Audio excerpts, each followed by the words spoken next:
Hello and welcome to the EDHRECast, where we're all about commander data and dad jokes. I'm Joey Schultz and I'm joined by my fantastic co-hosts. Up first, he can't wait to meet the dog named Dogmeat. It's Matt Morgan. This weekend I bought probably the world's worst thesaurus. Not only is it terrible, it's also terrible. Oh, Matt. Did I mention that it's probably, I think it's probably like pretty terrible? Oh, wow. Oh, yeah. That's terrible, man. I'm really sorry for you. It's a terrible experience. That's terrific. All right. Up next, if he builds a Mr. House deck, it will indeed be a house. It's Dana Roach. In honor of the Magic Con this weekend, I got a little bit of Chicago humor for you. How do you keep a bear out of your backyard in Chicago? How, Dana? Paint it like an end zone. I don't understand. This is nothing scares a bear in Chicago more than the possibility of being in an end zone. I thought you were going to say you hang a pennant, but those are cubs, not bears. Yeah, smaller bears. Well. It's these sports, Joey. It's sports ball. Yeah, no. These jokes are aerodynamically designed to go right over my head. Anyway, anyway, Dana, what are we talking about in this week's episode, man? We're going to talk about the most overrated cards of the last 2-ish years. Ooh, the last, I think we actually limited to just about the last year. Last year, okay.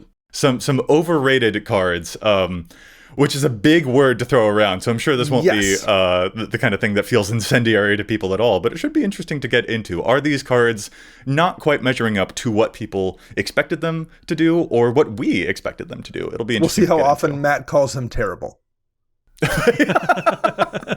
I think listeners might have a pretty terrible time listening to that if that was the case. Absolutely. But we've got some shout outs to do before we get into our main topic. First up, we got to thank Chase, aka Mana Curves, for their terrific work on the post-production of the show. Thank you so much, Mana Curves. And we are now members of Team Ultimate Guard as well. So if you see us this weekend, right now possibly, at MagicCon Chicago, we'll be playing with some sweet Boulder deck boxes and have all our decks hooked up with katana sleeves. So come say hi. And if you'd like to support the show, you can do so by subscribing on YouTube. We're coming up on 100,000 subscribers, and we would love to hit that goal by the end of the year. So make sure that you, your friends, your family subscribe, because we would love to hit that, and we appreciate all the support there. And it's a free way to support us. But also, you can go to patreon.com/EDHRECast, where we have patron tiers of all sorts of levels, whether you want to join the Discord community for just $2 a month. You want to see all of our historic challenges, stats, picks. There's all of that and more over at patreon.com/EDHRECast, including the coveted patron shout out, which we're going to give this week to Jared 2, who was not too good to go to patreon.com/EDHRECast. I think you should go to Patreon to support us. Y'all absolutely slay me. And Matt always is going to find the joke that I was not expecting, which, Matt, I appreciate about you very, very much. So I do what I can. Just keeping you on your toes, Joey. Indeed. Keeping me on my toes. No, that was terrible. Okay, let's just quit while we're ahead. Let's get into our main topic. We were talking about some overrated cards from the past year. Because I think if we were to expand it to all of Magic history, we'd be talking about like, hey, there are a lot of people who misuse Brainstorm and stuff like that. So we do actually kind of want to keep a small window here.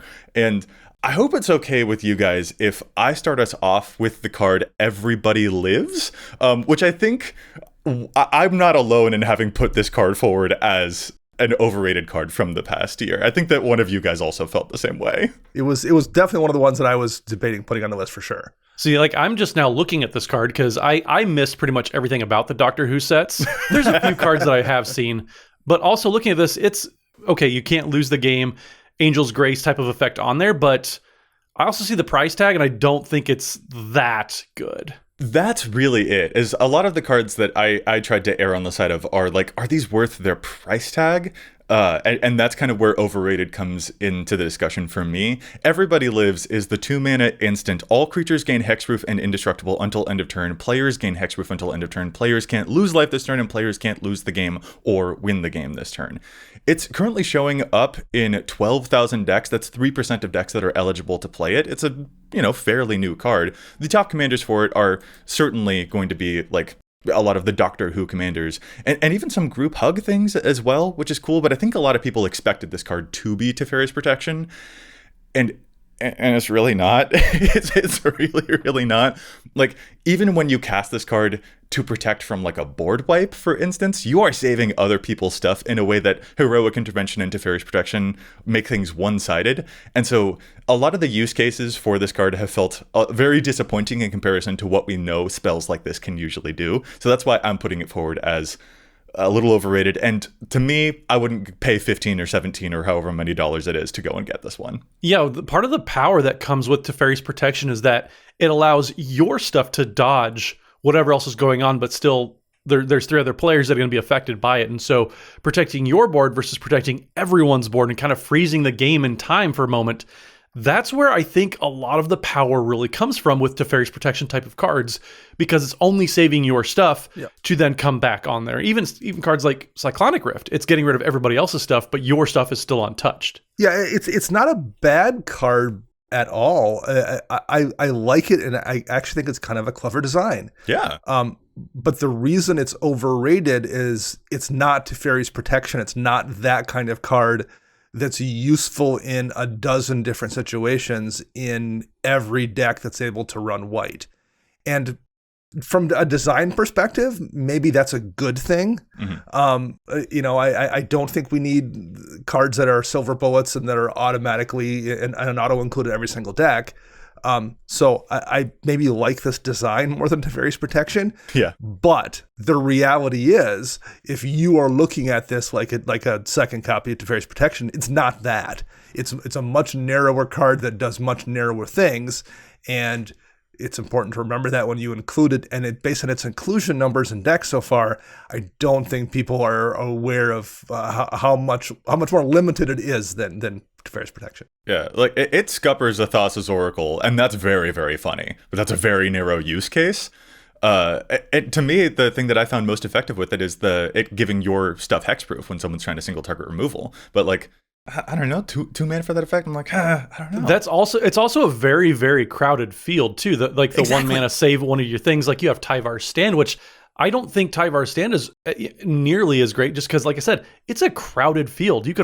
I almost thought about putting Tyvar's Stand on my list for this, because there's so many different variations of that single effect that I don't think any one really stands out anymore. Yeah, and even just in white, there's Lauren's Escape, and like that's a quarter to acquire. Yeah. And the fog aspect of this card is kind of interesting too, because like, oh, you can't lose life. But Dana, you've got a point about the commander damage-y issue that sometimes comes with Everybody Lives. Yeah, or infect as well. Yeah. Like it buys you a split second. It buys you like long enough to say pass the turn, Right. and then it stops. That effect quits working. Yeah, because it doesn't stop the damage, so commander damage still happens to you even if your life total doesn't change, which is different than Teferi's Protection because you gain protection from stuff, so like you won't be dealt the damage.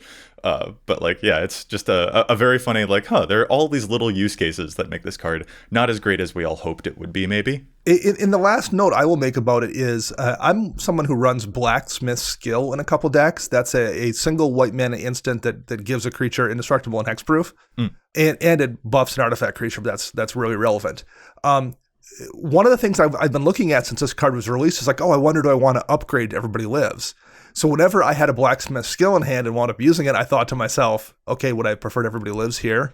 And I've never said yes. Mm-hmm. Like I've never had an answer where like I would have rather have had this card in my hand and had to leave 2 mana up and had a situation where it was relevant that Blacksmith Skill just didn't do the job for 1 less. Or even there's another new card that we just got last year too with Surge of Salvation, which that's kind of overperformed for me a lot too, which 1 mana, you and permanents you control gain hexproof until in turn. So if like that's all you're trying to do, it's going to save all of your permanents from single target removal for that entire turn. So I don't know if it's worth protecting your opponent's boards for 1 extra. And there's more obviously than just like the hexproof aspect. I get that. Right. But also I don't want to protect my opponent's stuff.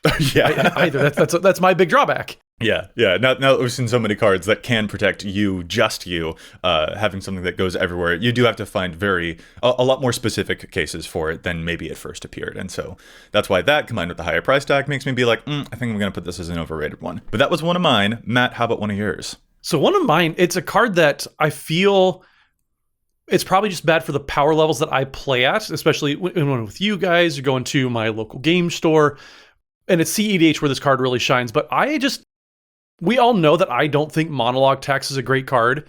So why is everybody hyped about Monologue Tax on a 2-color creature? And Lotho Corrupt Sheriff is kind of that. Really? To me. So whenever a player casts their second spell each turn, you lose 1 life and create a treasure token, and it's on a 2/1 body. I don't think Lotho is all that great. Like, why would I want to lose a life and create a treasure when you can just put on Monologue Tax? You're not losing any life.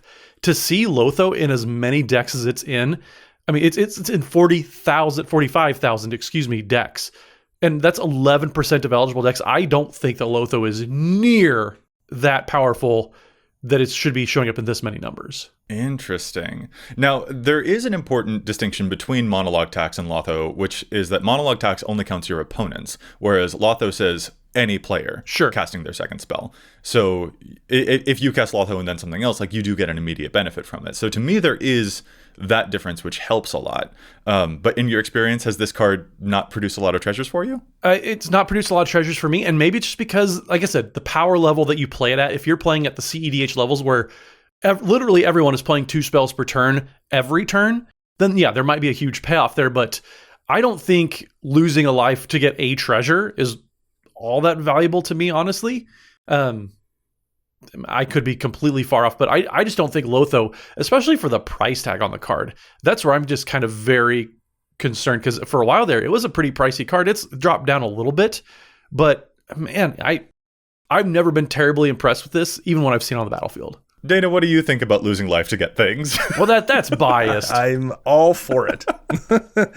I'm all for it. However, I'm with Matt here in that I think the way the game works today, even at a casual level, a piece that exists in your list just to provide incremental value probably isn't enough to justify a slot these days.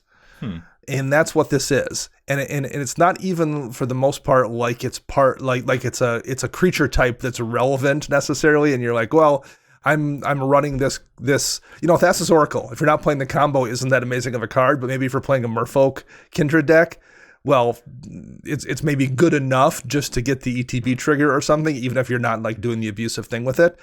Halfling Rogue isn't even necessarily a relevant creature types in very many decks. So it's a value piece that probably generates some decent value, I guess. But that isn't interesting, I don't think, or even particularly useful in a deck these days when it feels like every card's a haymaker. For me, this one, I actually find the fact that it's legendary to be one of the things that kind of like sets it up, not in terms of it being a commander, but like that kind of buys it places in like Ratodropic and Dihada decks, for example. Sure. But that is, I mean, that's going to be the case in tons of the cards that we'll talk about today. We're like, yeah, in this very specific deck, they're going to do a whole lot of stuff. I still like Lotho. I only have it in one deck where the rogue part is relevant. I've got a party deck. But yeah, it's interesting. To me, the part that's hardest about this card is remembering the dang trigger, because I'm very bad at that. So if I'm going to call anything overrated, it's just my own ability to remember that this thing triggers on people's second spells. It's the skill issue, yeah. A skill issue. Thank you, Matt. Thank you. Wow. Okay. Yeah, it's a thing, like it's one of those cards that like I've seen it pop up in decks where I don't understand why it's in that deck, other than the person thought it was a good card and put it in, which is fine. But like it's been the kind of card that hits a field enough, and I've, having watched how the deck played out, thought, why is that in your list? Interesting. Okay. Maybe I don't have enough experience with this one, so I'll have to investigate a little bit more. So that's an interesting pick that I would not have expected. Yeah, I mean, the card is in the top 25 cards from last year, and that just, seeing it over some other cards that you could have been, that from last year, as far as how popular they are, I struggle to think Lotho is better in just a majority of decks. Yeah, and that's an interesting, that's a good angle as well. It's not like, oh, this card is overrated in specific. Like, that's not what you're saying. It's just like, yeah, we got a lot of cards last year. So for it to be among the top 25, that is actually a surprise to me. I'll definitely. So from that perspective, I see where you're coming from for sure. Dana, I think that moves us on to you. My first here is Staff of Completion. 3 mana artifact, has 4 different abilities on it. Pay 1 life to destroy target permanent you own. You can tap it and pay 2 life to add a mana of any color. You can tap it and pay 3 life to proliferate. And you can tap it and pay 4 life to draw a card. And then you can also spend 5 mana to untap it and do any of those things again. So I guess technically 5 abilities. The problem with Staff of Completion is none of them are that particularly powerful. again a fine card, but I think like the fact that Staff of Domination was a feared card and an outright banned card for so long, that like getting a updated version of that has maybe skewed some people's understanding of how powerful it is. I have 2 decks that would care about proliferate and run proliferate effects, and this isn't good enough for either of them. Yeah. I'm not saying it's not a decent card, but like I look at it and like, oh, there's better ways to do anything this deck does, and this card does, and all the other things it does aren't necessarily even that useful to offset it. I've been terribly, and I wouldn't say underwhelmed, but I'm just been whelmed. Like this card, the hype surrounding this card definitely fell short of what it ended up doing in the format. Yeah, exactly. Because you see it, and the immediate callback is to that Staff of Domination. Yeah. As a quick, like, let me check this. I went to the Commander Spellbook website, which can track combos, and also it has some EDHREC integration there to see how popular those combos actually are. Staff of Domination has 167 possible combos in the Commander Spellbook database, which is really interesting to see, and a lot of them are very popular. Staff of Completion has 11 possible combos, and the most popular of those combos currently shows up in 148 decks total. Yeah. So I just think that's probably noteworthy in terms of us comparing these cards and how one didn't quite measure up to what people thought based off of Staff of Domination. So Dana, this is a really good pick. I totally forgot about this card until you said it. Like, just fully. Staff of Completion is the sequel that's doing a lot of drafting on how good the original movie was. Yeah, exactly. Yeah, but this happens a lot, though, where I feel like we see a card that is a callback to a previously very, very powerful card, and then the callback just doesn't really live up to the expectations, or whatever you want to say, the expectations. Yeah, it's probably the big one of what is this card trying to do? Is it pretending to do? Does it want to do? And Staff of Completion is probably the poster child for these things just falling flat when it comes to living up to the reputation of its predecessor. Yeah, that's a really good way to put it. It is like the expectations that we as players are bringing into it affects things a whole lot, for sure. And actually, I just want to pause and remark upon the fact that Dana was calling a card that allows you to pay life for benefit overrated. Paying life for stuff is like Dana's favorite thing. What's going on, man? Twice in a row we've done that. I've done that. I know. All right. I'm going to move on to my next one. And listen, I was trying not to put just white cards into my list, but this one is also a white card. I'm sorry about that. But EDHRECast Deepest Foundation is the 6-mana token tripler, and it's like $21 right now. And this one, I also had to be like, I saw this card and I was like, I'm not going to get that for my token stack. It's the 6-mana 6/6 Vigilance. If you would create tokens, you create 3 times that many instead. And if it dies, it can flip over into a land, and the land does nice, really cool stuff. But this is one that I'm just like, I can't. I'm sorry, I can't. Taking off this turn 6, that's a lot. And the difference between this and like stuff like Mondrak and Anointed Procession, which are also very expensive, and those ones just double your tokens, to me, the numbers, it just kind of becomes an academic thing. I'm just like, listen, if I turn my 4 tokens into 8 tokens with an Anointed Procession, it doesn't feel all that different if I were to turn them into 12 tokens with EDHRECast. So I have not gone out of my way for this one, just because it did. I don't know. It's currently showing up in like 20,000 decks, 5% of the decks that are eligible to play it, but this has not really struck my heart in the way that it seems to have struck other people's. So what do you guys think? So I've just got a copy of EDHRECast in the mail, so I haven't gotten a chance to play with it yet. I am curious about it. That is for sure, because it's a very powerful effect. It's tripling anything in this game is a very, very powerful and desirable type of effect. And so I am curious, all the reasons that you argued against it, I agree with. And I think that's probably one of the big things to keep it in check. But also just sometimes, I mean, Nyx Bloom Ancient, everybody was kind of like, well, at that point, is it really worth tripling? Turns out, yes. So at that point, tripling the tokens you make, that it probably still is yes. I think it certainly can be. And I also truly think that this is going to be at its best when you're like tripling individual important tokens. Sure. Like the Ratadrabic that I mentioned earlier, where you're just making a single copy of things and then turning that into 3 copies. I think that's where you'll find the most effectiveness with this type of effect. But when it just comes to this is a deck that just wants to have a whole bunch of bodies on the battlefield, there are already so many ways of accomplishing more bodies than your opponents know what to do with that for me it hasn't felt like, oh, a triple will make a meaningful difference in that regard. I don't know, Dana, do you agree, disagree? Have you got experience with this one? So the first thing I want to note here is way back in the day when we were doing a set review and we were talking about the card Fiery Emancipation, which was, I believe, the first damage tripler. I know where this is going. Oh, no. Okay, I see where you're going. It was a card I liked, but I made the same note that I'm not sure it's functionally any different than Gratuitous Violence, which just doubled the damage. I'm not saying I didn't like the card. I just was saying it's fine. It's a thing we already have. So like getting excited about tripling a thing didn't seem much different than excited about doubling a thing. So I'm kind of on board with what you're saying here, Joey. However, the one thing I do think there's maybe a difference, but there's a difference, like Matt said, between tripling your mana and doubling it. I don't know if there is for damage. I always feel like Gratuitous Violence kills somebody just as easily as Fiery Emancipation usually. So the question becomes, is that which end of the spectrum here is tokens on? I tended to think it's maybe more relevant in tokens, particularly because more often than not, they're 1/1s, and the more you can get, the easier it is to like take people out. But I'm not sure either because I haven't seen this card played enough. I do, however, tend to agree that like the level of excitement for seeing the words triple on it compared to the level of excitement that people would have had if it just said double, I don't know if it's worth the reaction. I don't know if it's that much better than like just doubling. See, I don't know, because Mondrak Glory Dominus is the number 2 card from 2023, and all that does is double your tokens.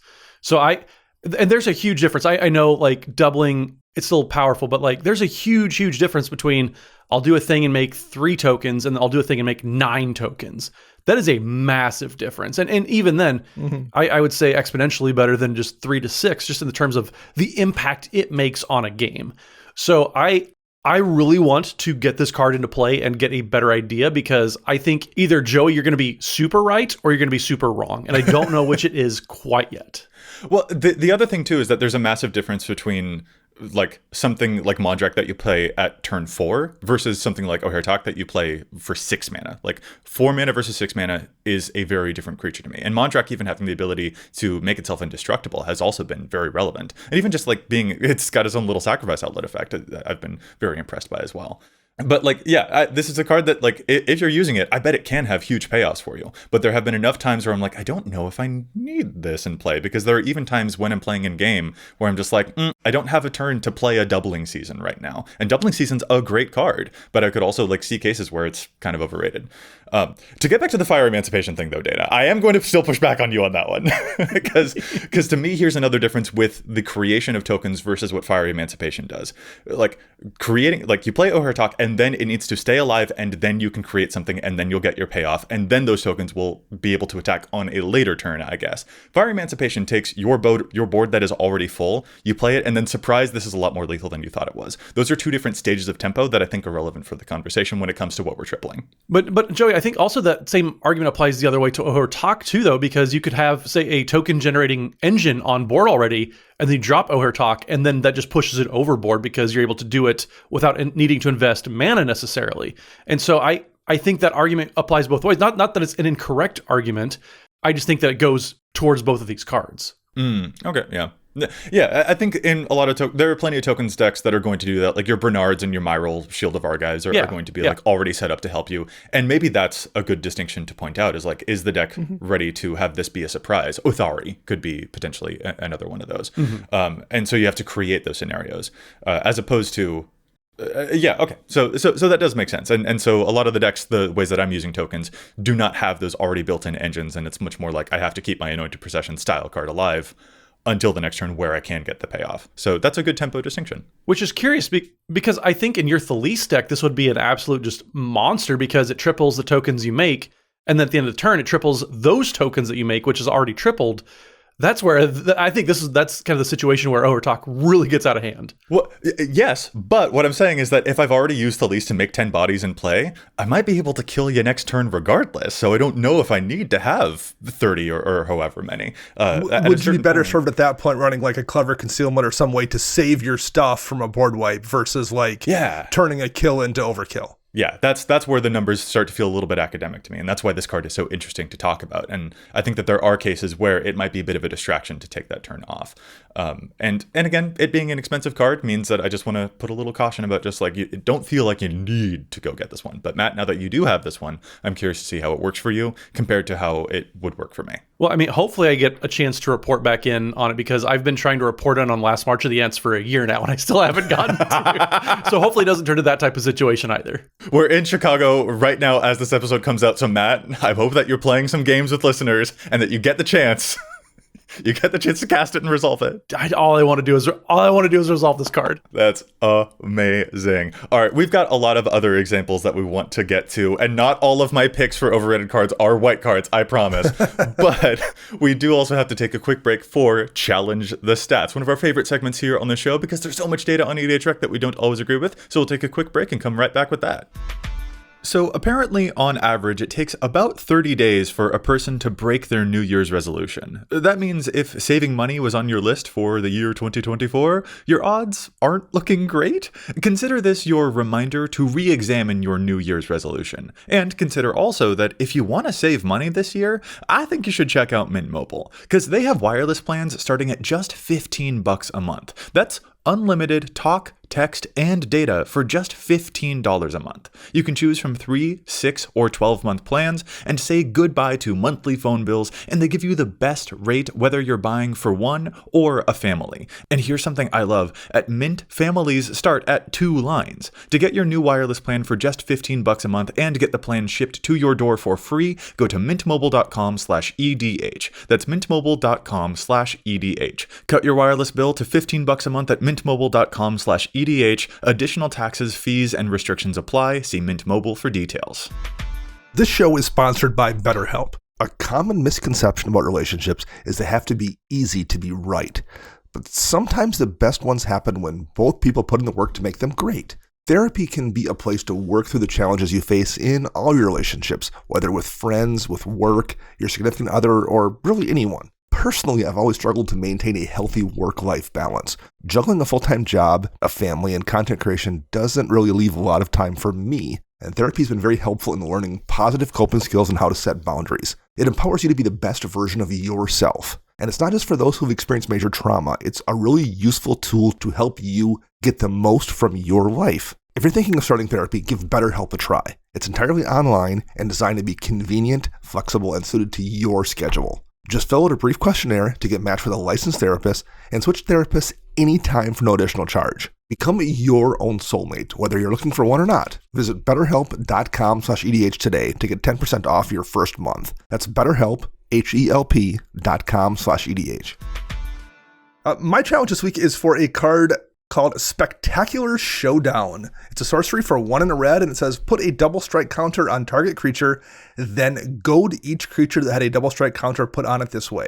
However, it also has Overload for 4 and 3 red, so you can put a double strike counter on every creature and then goad each creature that had a double strike counter put on it this way.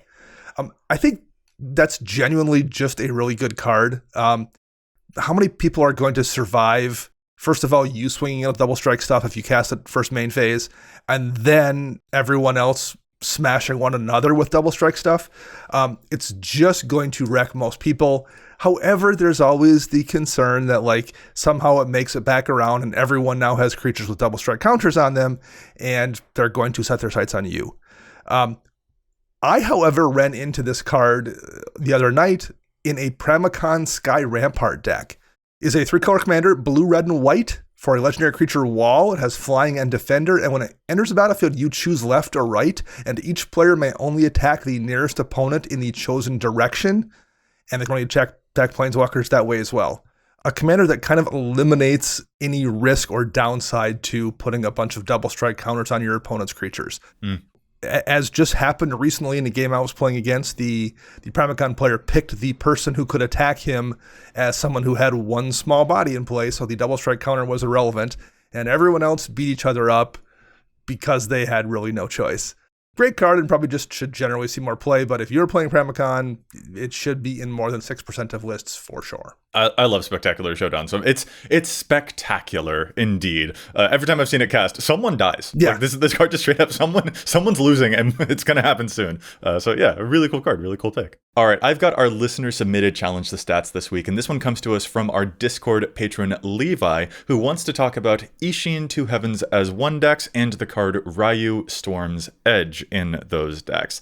Ishin is one of the most popular commanders in the format. This is the number 3 most popular commander right now with 20,000 decks to its name. That is wild. And Levi points out that Rayu Storm's Edge is showing up in 35% of those Ishin decks, and that might be a little overplayed. Ishin is the Mardu combat trigger doubler guy, which is really, really cool. But Rayu specifically says it's a 4-mana 3/3 human samurai with first strike. And it says whenever a samurai or warrior you control attacks alone, untap it. If it's the first combat phase of the turn, there's an additional combat phase after this phase.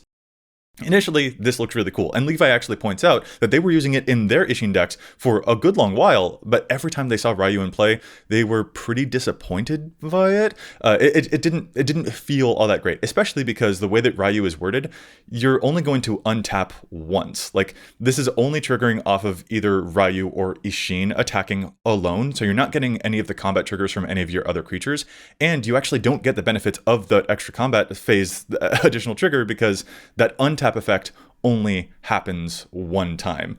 And Levi also points out that, like, if you're attacking alone with Ishin, that's a really great way to get Ishin blocked or removed from the board. Levi says, this feels like an instance where people are seeing the when blank attacks and the words extra combat and assuming that therefore the card is like an auto-include with Ishin.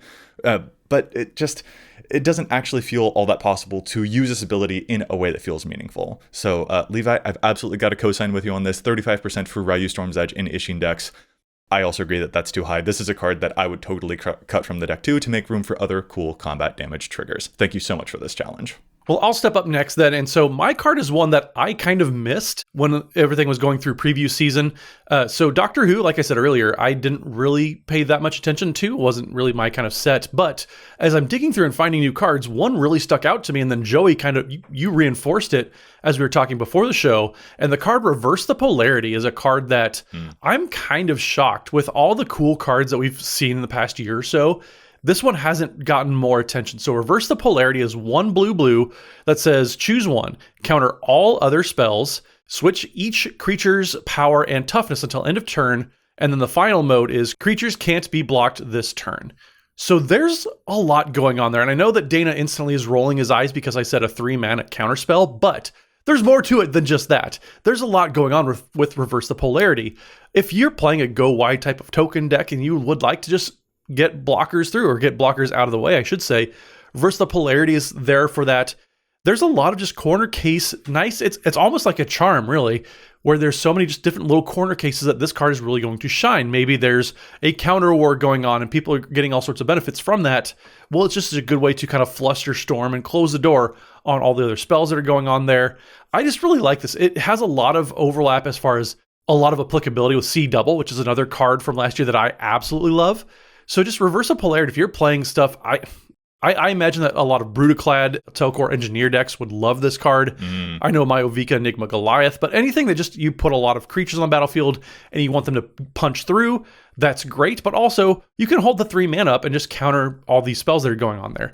And then I guess if you're playing against Tree Folk deck and there's a bunch of 07s laying around, well, there's a good way to board wipe them too, I guess. So there's a lot to like about Reverse the Polarity. There's a lot of flexibility. Just there's a lot going on there that's more than just the 4,500 decks that it's currently being played in would indicate otherwise. So if you need a nice, flexible option to fill one of those last slots in your deck, Reverse the Polarity is absolutely a great option to consider. Yeah, it either protects your board or makes your board lethal. Those are 2 really great modes. Yeah, it's such a powerful effect. I'm kind of shocked it hasn't latched on more. All right, cool stuff. So now I think, guys, we are going to move back into our main topic here. I've named 2 cards that I thought were a little overrated or overhyped or whatever, but we got to get to the second one from one of you. Dana, let's pass it off to you. What's your next card that you think is maybe was overrated in the past year? We'll see if this. Maybe I'm just trolling Joey with this card.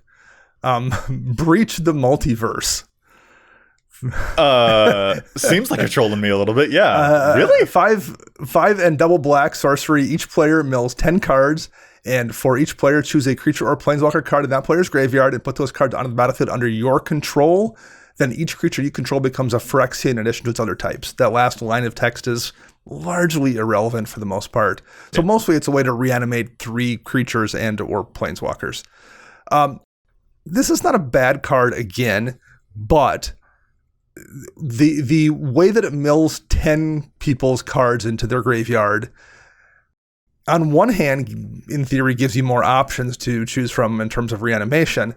On the other hand, sets you up to absolutely get domed by someone else who's playing a graveyard deck, in particular because you really, for the most part, can't do anything with those creatures until the following turn, unless they have a really juicy ETB. I just think there's better ways to do this same thing that aren't as risky. And if you're playing in a limited environment that doesn't have access to Rise of the Dark Realms or something, then I can see why you would go with this. But there are very few situations, I think, where I would choose this over Rise of the Dark Realms because of that uncontrollable mill portion. And I don't think I want both in a deck. That's why I think it's overrated. I think we have a clearly superior choice, and I don't know why I would choose this, and I don't think I want both, but it's still showing up in 40,000 decks. So as a real quick thing, the math, I think we need to point out, because people have already shattered it at their car stereos or written it in the comments. You said revive 3. It will get 4, because it also counts you. Oh, from yourself. That's true. Yes. Sorry. So that's an important thing here. The milling, I understand where you're coming from, because this is yes, you are giving potential fuel to people, and we know that that's dangerous, especially if you're playing against me. But it's also if they didn't have a graveyard to begin with, well, now you've definitely got a hit off of them. Sure. And I've never been sad when I've cast this card ever. I cannot agree with you, but we also know I'm biased because I love everything graveyard, and I love reanimating. And the times that I've cast this spell, it has done some truly bug nutty things. I feel like the 4 enter the battlefield effects that you are likely to get off of this do have a pretty sizable impact right then and there. I also get, though, if you are comparing it to cards like Rise of the Dark Realms, I get where that comparison is coming from too. And Rise of the Dark Realms does usually just it's hard to lose a game after you resolve that spell. So I understand what you mean. I don't agree. I think I even would want Sulpurtual Primordial over this, I think. I actually also understand that, because the fact that that's a creature is a lot more abusable in the decks that care to abuse this type of effect. You can blink it, you can sacrifice it, bring it back. You'd run it in a deck that probably already has Animate Dead or Necromancer, a bunch of other ways to reuse this after you've already used it multiple times. So yeah, Breach is good. I just think that there's other things I would rather use more. So I'll play the swing vote then here. I have had success casting Breach the Multiverse in Brawl, and it's fine there. I also think that Brawl is a vastly different format than Commander, just by the nature of there's being more players at the table. I kind of am going to side with Dana on this, though. I think you want to spend 2 more mana for Rise of the Dark Realms. There's other mass reanimation type of effects here. And Sepulchral Primordial is a fantastic alternative to this. Now, you don't get to mill the 10 cards. That's probably a big thing, but also you're not fueling up Joey's graveyard when he's already got something on the battlefield. He's got a Sir Conrad sitting there just, please cast Breach the Multiverse because I'm going to kill you. And so there's a bunch of effects like that where it's probably situational, but I think I'm going to go with the safest and most reliable bet, and that most oftentimes is going to be something like Sepulchral Primordial, like some of the other alternatives. I mean, maybe I just have Magic PTSD from anything getting put in Joey's graveyard, and I don't want to contribute to it. Yeah. Honestly, that's very fair. I think this is a card that you can't just windmill slam it in the way that you can some of the other animation effects out there. Sure. You do have to take a moment, test the air, see if is the wind clear here for me to actually play this safely. I understand, but like, Matt, it's 7 mana to get 4 creatures into play. Like, even if that was like a green card, like you'd have to be like, ooh, 4 creatures, right? Like, that's great, that's cool. That's awesome.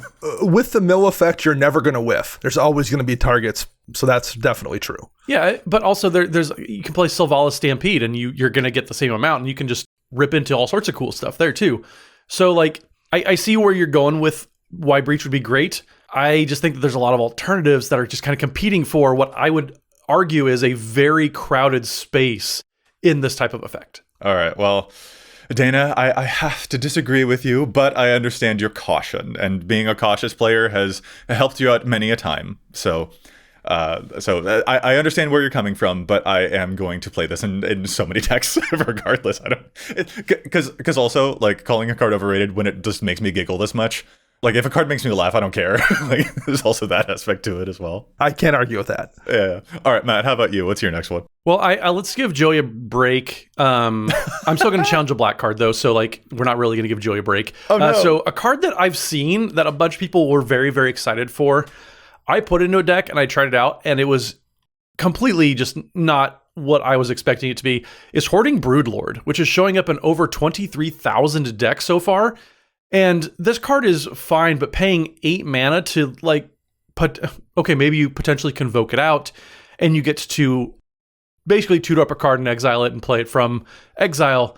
That's fine, but 8 mana for this kind of effect, I was not very impressed with this card when I played it myself. I've seen a couple people play it and they seemed very excited by it, but also when I looked at it, I was like, that's all you're doing with that? Surely there's got to be better options. And so something about Hoarding Broodlord, it's one of the top 100 cards from 2023. And again, to do kind of what I did with my last challenge, this is seeing more play than cards like C Double or Up the Beanstalk. And those two cards are wild. Like, Up the Beanstalk literally is Wilds of Eldraine, but wow. You can't tell me that Hoarding Broodlord should be in more decks than Up the Beanstalk, which is just, Up the Beanstalk, I think is one of the best cards from last year. Yeah, so Hoarding Broodlord, 8 mana, Black Dragon, 7/6, Convoke and flying, and when it enters the battlefield, you search the library for a card, exile it face down, then shuffle, and you can play that thing as long as it's exiled, and spells that you cast from exile have Convoke.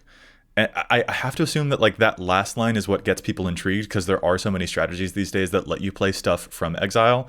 But Matt, you're not picking on me at all. I actually agree with you. I don't like this card very much. Yeah, and I assume that people want to play that in stuff like Prosper decks, but Prosper doesn't really need help, especially from a spell you're not casting until way late that costs 8 mana. Yeah, Prosper's got so many good cards that work in a Prosper deck that this one, I don't think it would necessarily make the cut. The fact that it's a dragon is interesting, but like, dragon decks are also really crowded, so yeah, they are. So that feels like a tough sell for this one too. Yeah, I'm kind of with you. I don't think that I'd ever build a deck that has a home for this one, which is kind of a shame. It's an interesting idea, but I agree that like its inclusion rate like is higher than I would expect it to be. It's in more decks than Moonshaker Cavalry, which that what? hurts How? my brain. That hurts my brain a lot. So I have a Dimir Dragons deck.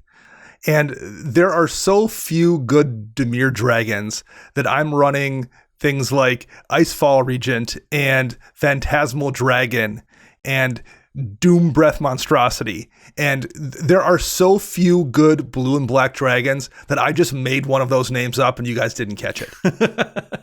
Despite the fact that there's so few of them, Hoarding Broodlord doesn't make the cut for me in that list. So that should tell you how I feel about it. Now, to be fair, in a dragon deck, there's not a lot of bodies that I have that aren't being used to attack with that I can, often use a Conspire ability. That's kind of a lost cause in that particular deck.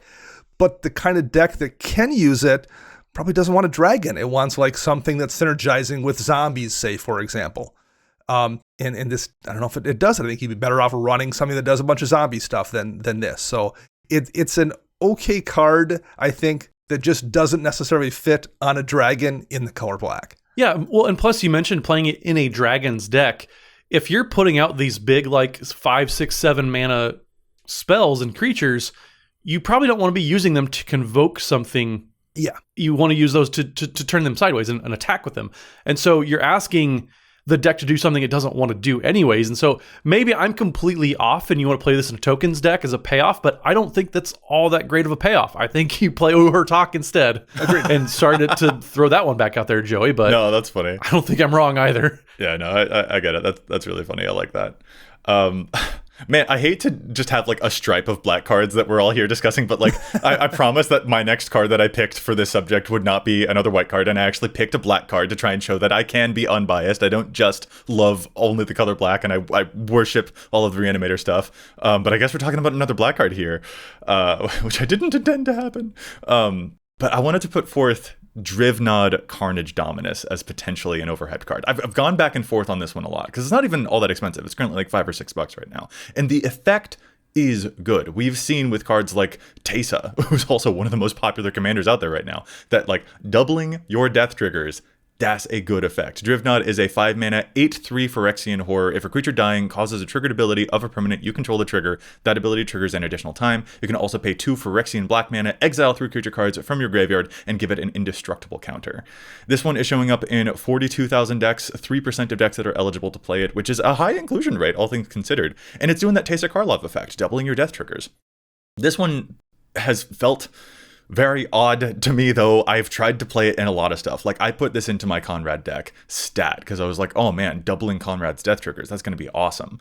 But it has not performed for me. It has a little bit of that feeling of like the setup piece, the tempo is off. I have to take a turn off to get this one here. Trying to make it indestructible feels cool, also feels hard. Exiling 3 creatures is actually kind of a sizable cost sometimes. Not a good blocker until you give it the indestructible counter. And it just, yeah, I don't know. Sometimes I've noticed that, like, you know, if I just had another Zulaport Cutthroat in play, I'd already be doubling stuff. And that one was cheaper and only cost me $0.25. So this is a card that I've gone back and forth on a lot. I don't know if you guys have any experience with it, but Drivnod has not performed for me the way that I initially thought that it would. So I think this might be part of the same discussion as when we talked earlier about doubling and tripling tokens. Mm-hmm. But one thing we didn't mention then, and I think is kind of relevant there as well as here, your decks only have so many slots for this kind of effect. If you are playing a token deck, you can only really devote so many slots to doubling or tripling those tokens. If you're playing a deck that cares about death triggers, there's only so many slots you can devote to doubling up those triggers, or you might find yourself in a position where you have trigger doublers and nothing generating those actual death triggers, mm-hmm. or ways to forcibly, because you're also like probably running sack outlets, and like there's a lot of moving pieces in those kind of decks, and you can very easily find yourself in a position where you have too many payoffs and nothing to actually pay off.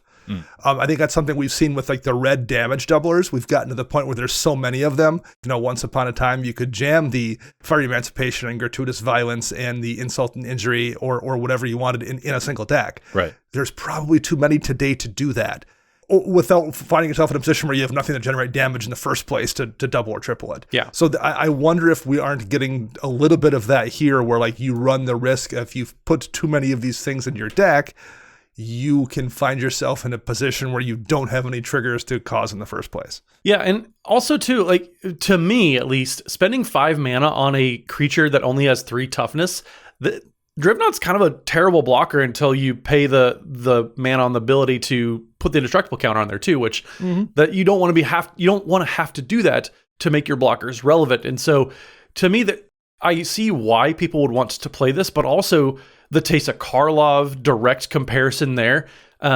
There's a lot that's going on there. You see why you would want to play it, but also there's a lot that it's just taking away from its ability to be played in as much as you want to put it in there. Yeah. Teysa being at the helm of her own deck and giving you access to white as the commander, I think is very, very relevant here. And this as a backup in a Teysa deck also totally makes a whole ton of sense to me. Having a backup is cool. Mm-hmm. But it is actually the kind of thing that requires a lot more attention than at first I thought it was. I thought that I could kind of just like put this into a deck and it would just be like, by nature of what the deck is doing, it's just going to amplify everything the deck is doing. And that isn't necessarily actually the case. You do have to get other setup pieces in play that this will then amplify, and that's a smaller percentage of the deck than at first it seems. And I guess ultimately this kind of feels like it has the classic, is this good in Aristocrats problem, where it's just like, yeah, Everything's good in Aristocrats, though. Like, Aristocrats is a really crowded field. It's kind of like that. Is this good in a Muldrotha deck? Yeah. It's hard to find cards that are bad in a Muldrotha deck, but you do have to make some cuts because of how good everything is. And this one, I don't know. If you're playing like a Linda as well, like where your commander has multiple death triggers, that could also be the kind of thing that I think this really amplifies. Those are cool moments. But I tried putting this into a whole lot of decks because I play Aristocrat-style, Necromancy-style strategies a lot. And I kept on cutting Drivnod, and I was really sad. I'm still trying to make this one work. I do not think it's a bad card, and the price is not nearly as egregious as some of the other ones that I've picked in this episode. Yeah. So I don't regret having this one, and if you out there are also trying this one, power to you.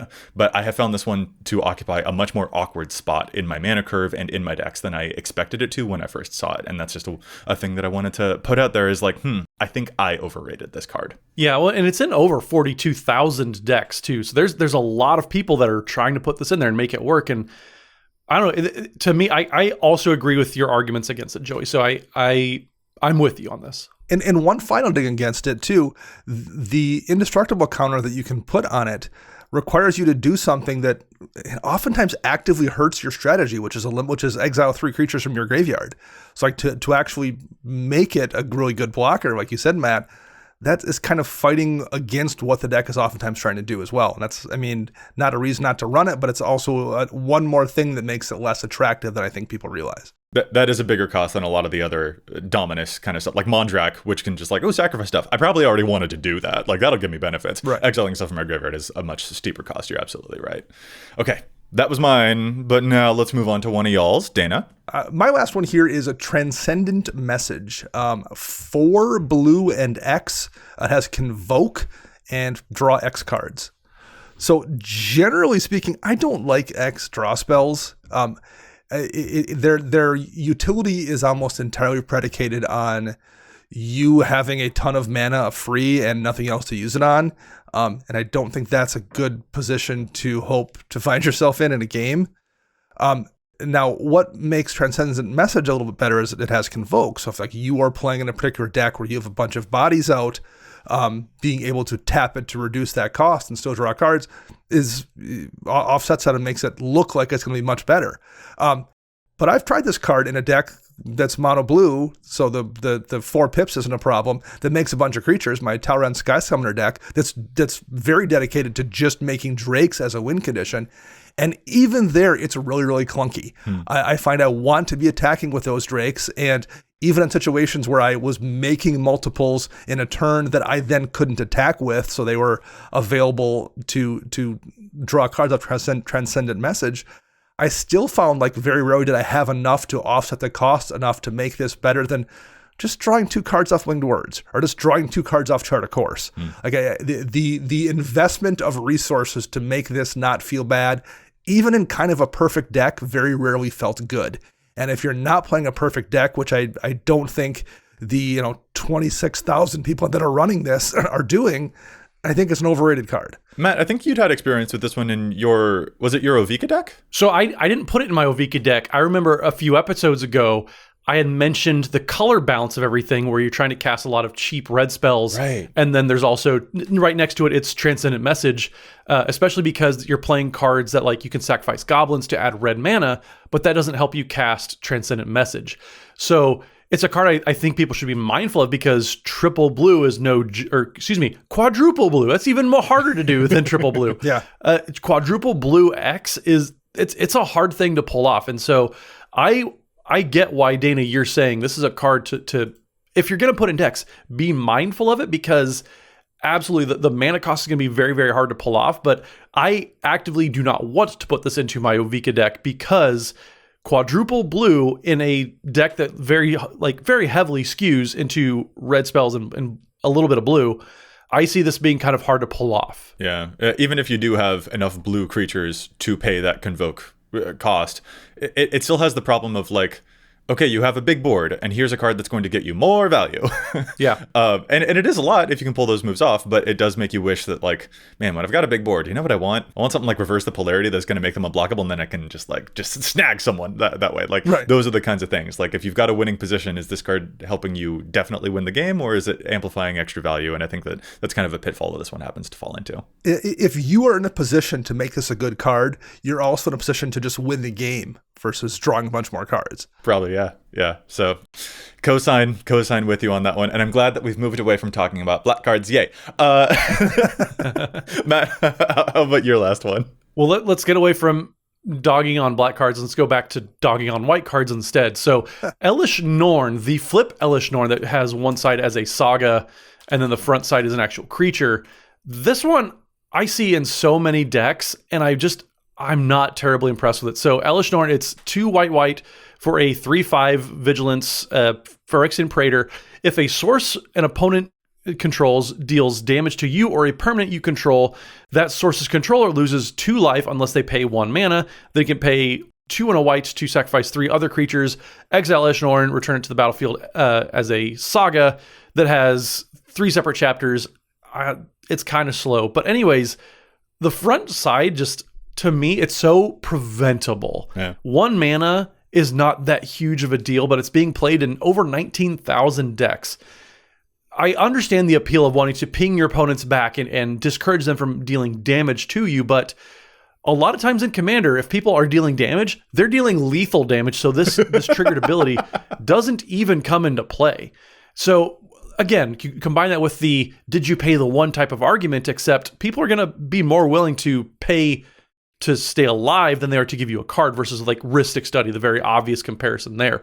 But also the backside, the saga, in addition to needing to sacrifice creatures, which sometimes can be a benefit or easy to pull off, but you have to downsize your board then in a couple turns to give them all double strike.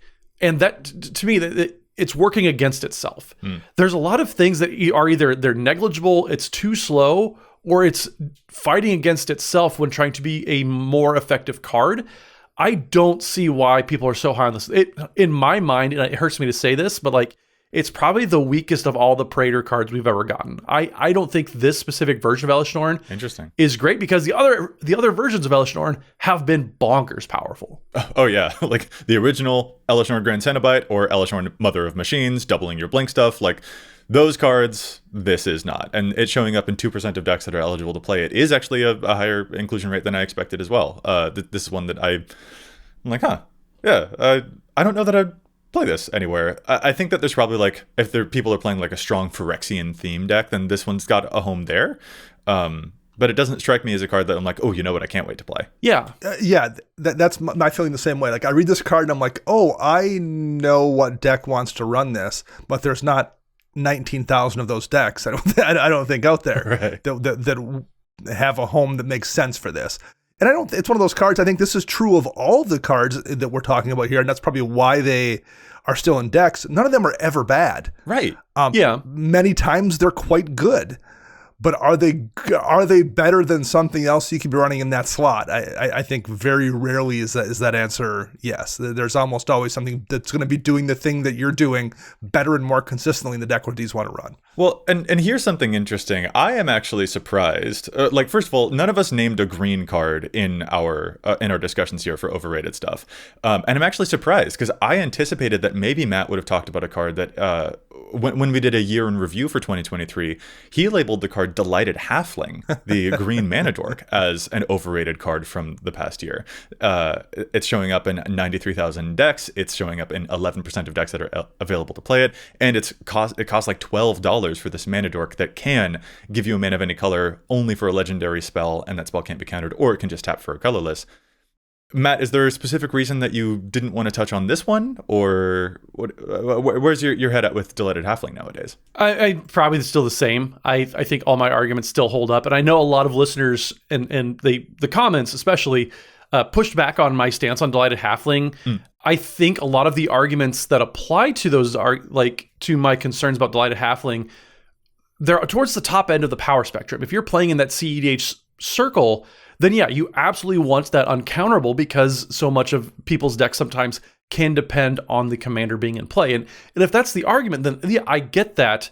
But my argument specifically were for the typical player in the casual side of the spectrum, that doesn't matter more often than not. And so it's not that mana dorks aren't powerful, because they certainly are. I don't think that this one specifically is $12 powerful. I think the money, the hype around it, I don't think it lines up with how powerful and how we should be valuing a mana dork for our format. Yeah, that was the thing that I also kind of wanted to bring home here as well.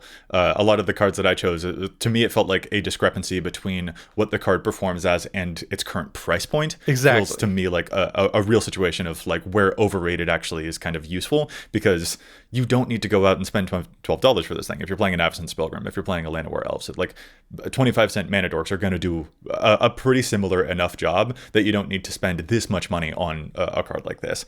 I don't feel compelled to go and drop $21 on that O'Hare Talk to double up or to triple up my tokens, because I don't think that it would do $21 worth of power for my decks and have that much of an impact.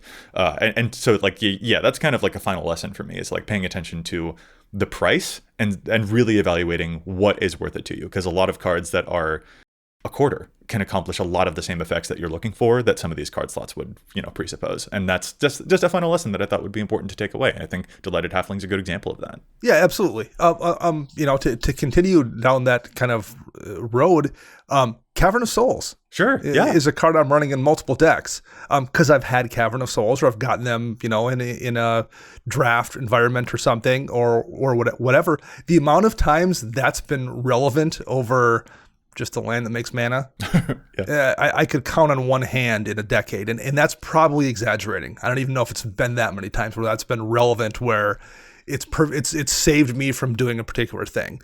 Not saying it can't happen, but like, is it worth the amount of money you pay for those 2 games, every 5 or 6 years? I don't know if it is. Uh-oh, Dana, you've opened the door to beyond just cards from this past year. Right, yeah.